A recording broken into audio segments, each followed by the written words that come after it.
I received message that Professor Tsai would not be able to make it, but he would have a substitute. But I haven't been able to find. Well, now I have found a substitute. That's Okay. Yeah, my name is Yan Fei Shen. I was Professor Tsai's former graduate student. And a few weeks ago, a couple months ago, he was trying to come, but for some reason he couldn't. So a couple weeks ago, he told me that probably I have to present. So here I am.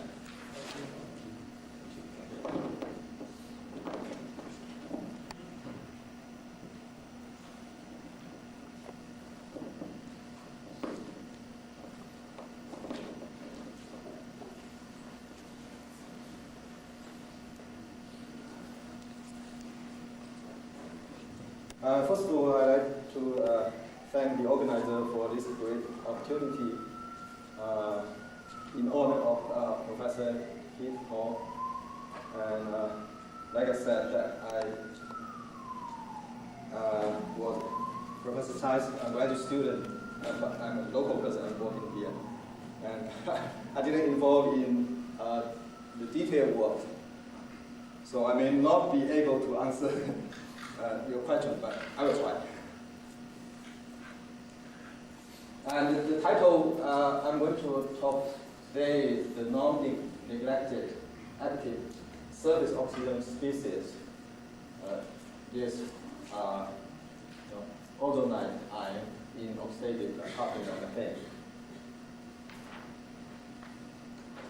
And I would like to talk about some background for those people who are not familiar with this area. It's generally accepted that methane oxidative coupling goes through this mechanism. First, molecular oxygen absorbs on the surface to form this surface species, and then activate or cut CH bond to form metal radical in gas phase, and then radical couples to form ethane, and then dehydrogenation to form ethane. And the key part would be the surface oxygen species, but there are still some questions about the species, like what's the real active surface species for the oxygen. These species have been proposed, but there's no unified opinions about that. And secondly, in many cases, ex situ characterization was given, and the question is whether this kind of ex situ characterization would give the same information as the in situ characterization. And the third one is kind of a puzzle that's still that faced the scientists. That is why we saw this oxygen species in the cold feed line, but not in the oxygen, the pure oxygen flow. So the objective of the project, other than the whole picture, I mean the talk, is to have some better understanding about oxygen species. And the strategy is to use in situ Raman spectroscopy to understand the oxygen species. And before I talked about in situ, I would like to give some results of ex situ categorization using Raman spectroscopy. We know that this species has Raman stretching frequency at this region, at this frequency. And this one here is about this frequency. And surface carbonate bound to barium has this frequency and another surface carbonate bound to lanthanum is about 1086. And because I will mention those frequencies, I put them here.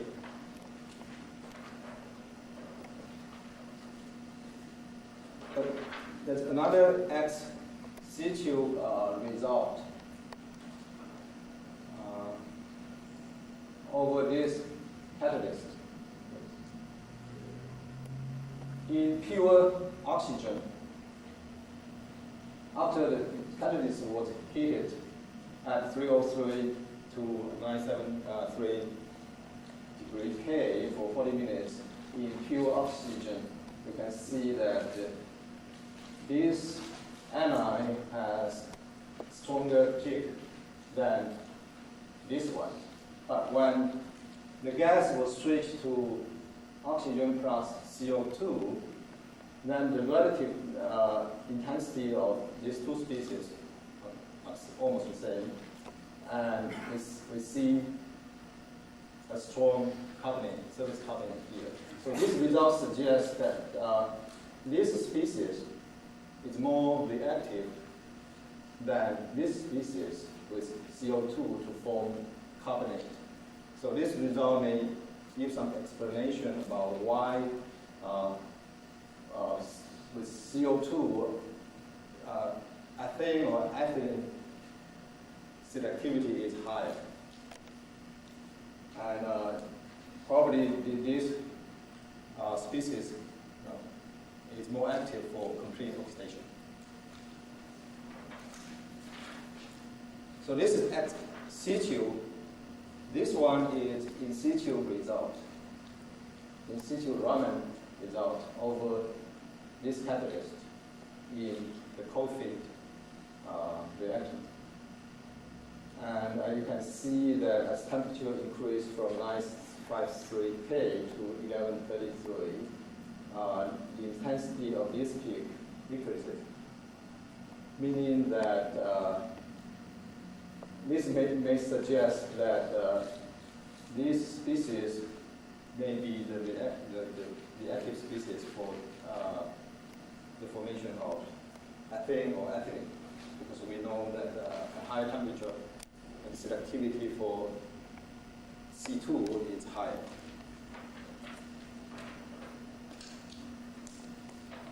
And when the catalyst, when this catalyst was, when we switch the cold feed gas to this gas at this temperature, that peak disappeared. So this is consistent with the result that in pure oxygen, the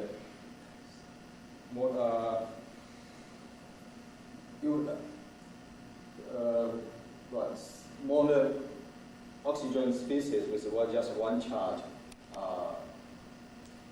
it disappears in oxygen, but you can see it in the cold feed gas.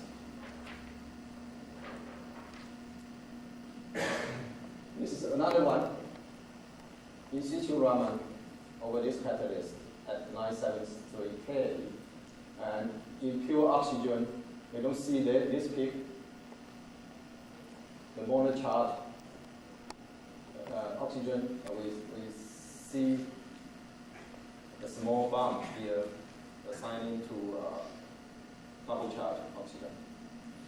And as we switch oxygen to methane, within 10 seconds, this peak almost disappeared, meaning that this peak reacts with methane very quickly. And after 1 hour, we saw this peak assigned to surface carbonate bound to lanthanum.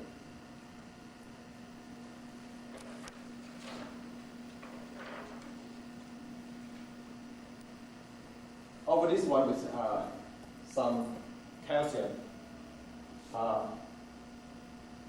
we didn't see the double charge oxygen, and only a small bond here. And after this, after oxygen is switched to the cold feed for 20 minutes, you got some increase in here, small bump here, and you got this peak. After 40 minutes, this peak slightly increased, and here almost flat, and we've got more surface carbonate bound to methane.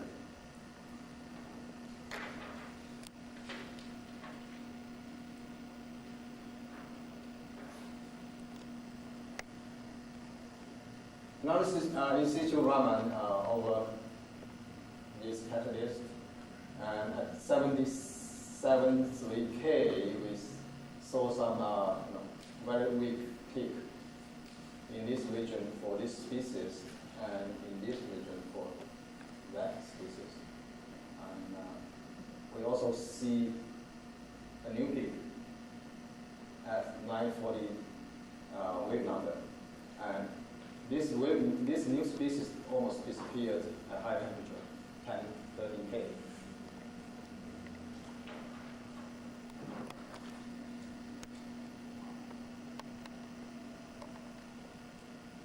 Over this catalyst, which gives rapid C2 yield conversion and selectivity. When this catalyst was treated in oxygen and then exposed to helium at different temperatures, we got the oxygen, mono oxygen species with no charge, some carbonate, surface carbonate here and there, and we got very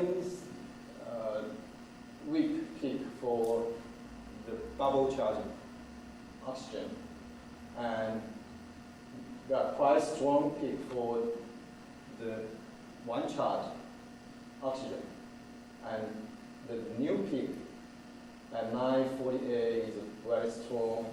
Even you can still see quite strong peak at 470 K, and this is in helium, not in the cold feed.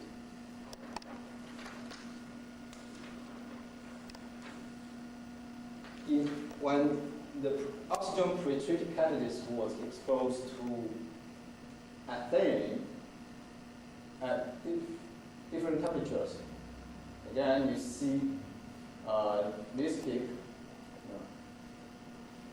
the one charge oxygen and very weak double charge oxygen, and also the new peak.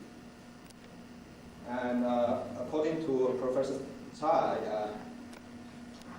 the new peak can be assigned to this species, ozonine anion with double charge. And the reason is the following.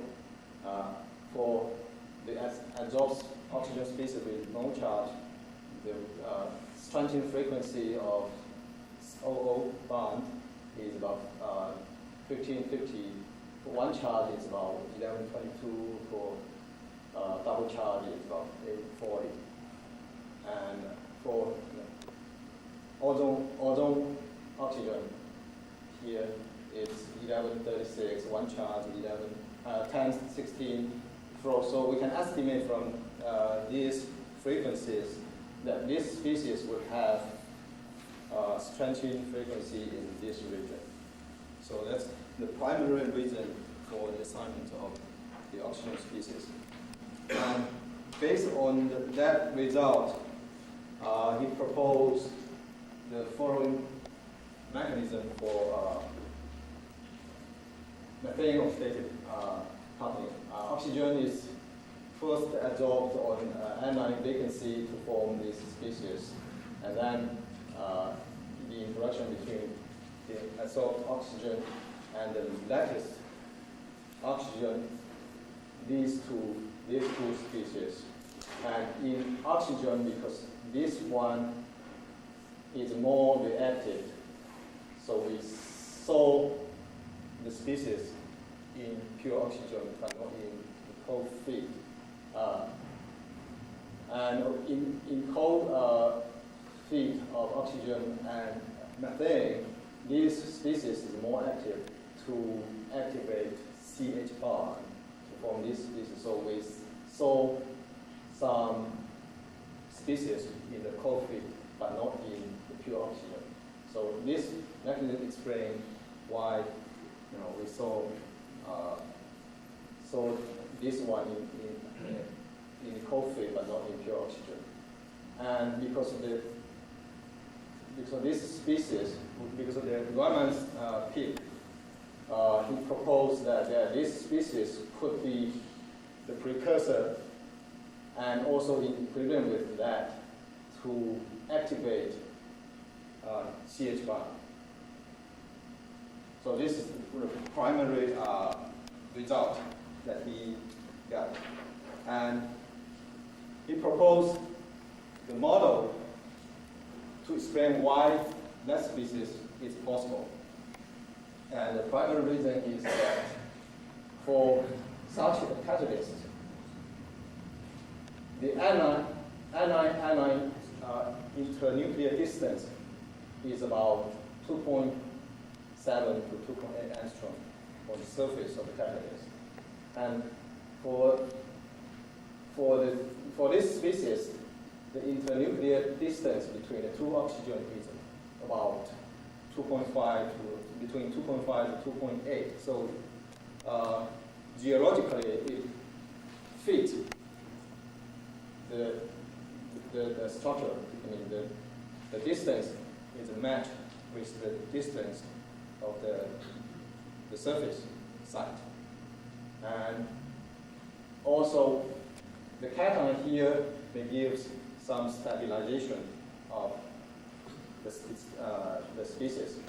That's why he saw that Raman peak.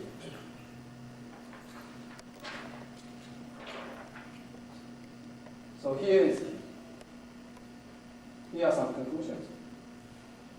This double charge oxygen is more reactive than the single charge with the CO2 from surface carbonate. And double charge react quickly with methane and working conditions. So it's probably the active species for complete oxidation. And the new in situ Raman peak at 940 to 948 wave number is observed at high temperature, even as high as 773 K in working environment, over irreducible composite oxide catalyst. And this species has been assigned to, this peak has been assigned to this species. And the mechanism is proposed, which involves the anion double charge it as a precursor initiating hydrogen abstraction of methane. And explain why we saw the single charge oxygen, but single charge oxygen in cold feed, but not in pure oxygen. And the model of probable structure of this ion, and this anion has been proposed. And finally, the authors would like to thank the National Science Foundation of China and some other organizations. Thank you for your attention.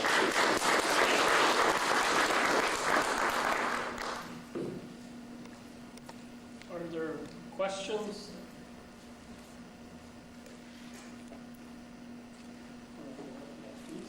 Thank you. Thank you very much for substituting.